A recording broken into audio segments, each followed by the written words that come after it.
C'est un fait. À l'école, on a des centaines d'heures de français, de maths, de géographie, d'histoire. Et c'est bien normal parce qu'on a besoin de tous ces savoirs, de toutes ces compétences. Ce n'est pas là qu'est le problème. Le problème, c'est qu'à l'école, on a des centaines d'heures de tout et n'importe quoi, mais on n'a pas une seule heure où on apprend à apprendre efficacement. C'est dommage, parce que si c'était le cas, si on apprenait à mémoriser des informations, à prendre des notes efficaces, à lire plus efficacement et à mémoriser des informations rapidement et efficacement, eh ben, je suis certain d'une chose, ça nous permettrait de nous faciliter grandement les apprentissages et surtout, ça permettrait à n'importe qui d'avoir ses examens ou d'atteindre ses objectifs beaucoup plus rapidement et beaucoup plus facilement et surtout en prenant beaucoup plus de plaisir. C'est vraiment ça le problème. Le problème, c'est que quand on est à l'université, quand on est à l'école, quand on suit une formation professionnelle, même quand on est déjà professionnel, et bien finalement, on doit constamment se mettre à jour. Et pour se mettre à jour, il faut faire quoi? Il faut assimiler comme ça, gober un tsunami de nouvelles informations en permanence. Et c'est pourquoi ça peut être assez difficile. Ça peut être difficile parce que tout simplement, les techniques enseignées par défaut pour assimiler l'information, pour prendre des notes, pour lire ou tout simplement pour retenir des informations ne sont pas malheureusement les méthodes, les techniques, les approches qui donnent le plus de résultats. Bien souvent, quelle est la technique utilisée pour mémoriser des informations? C'est la technique que j'appelle l'enfer du par cœur. Ça veut dire tout simplement répéter une information dans sa tête encore et encore pour essayer d'en retenir une petite portion.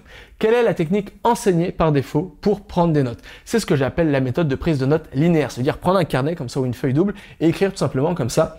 Essayer de graver un maximum d'informations sur la page et essayer par la suite de surligner les informations pour reconnaître les choses importantes, essayer de les mémoriser encore une fois en les répétant ces informations dans sa tête. Et quelle est la méthode traditionnelle pour lire?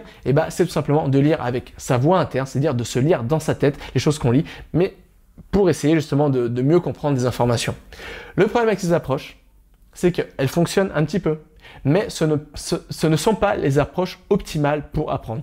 Pourquoi ce ne sont pas les approches optimales pour apprendre? Parce que ces approches ne se basent pas sur notre langage primaire. Alors si tu ne sais pas ce qu'est le langage primaire, je te conseille de regarder la vidéo d'hier justement où je t'explique vraiment tout ce concept de langage primaire.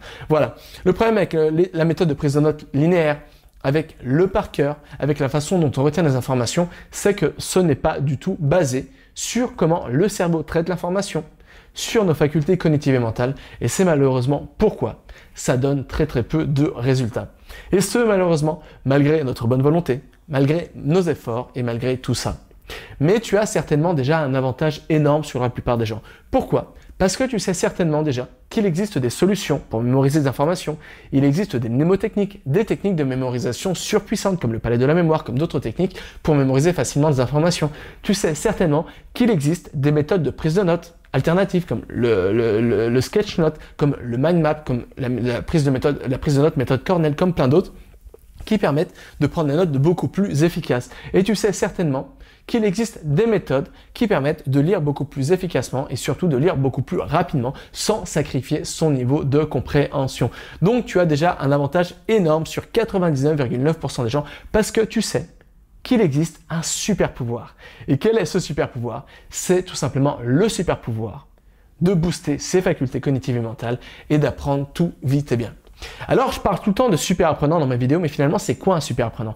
Un super apprenant, c'est tout simplement une personne qui a développé un super pouvoir.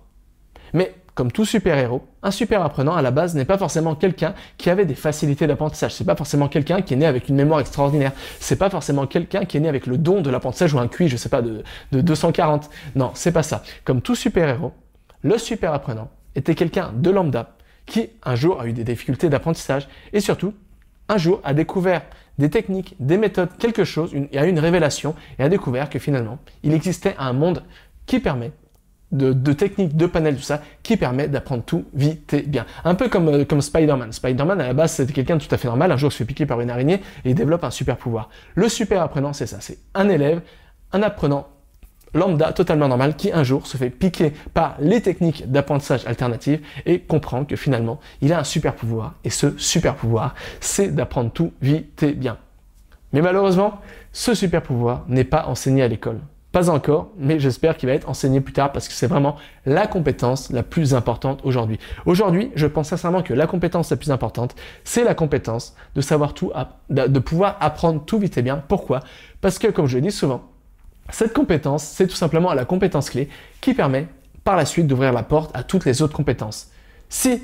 Quelle est finalement, d'une manière beaucoup plus globale, quand on veut apprendre une compétence, quand on veut acquérir plutôt une nouvelle compétence, j'ai du mal à parler aujourd'hui, désolé, si on veut acquérir une nouvelle compétence, et bien finalement, bien souvent, on se trouve aujourd'hui, quelle est la chose qui nous sépare de la nouvelle compétence qu'on souhaite acquérir? Et bien tout simplement, ce fossé, et bien tout simplement, on peut le combler en accumulant plein de nouvelles compétences. C'est-à-dire que aujourd'hui on est ici, demain on veut être là-bas. Et comment sauter ce fossé?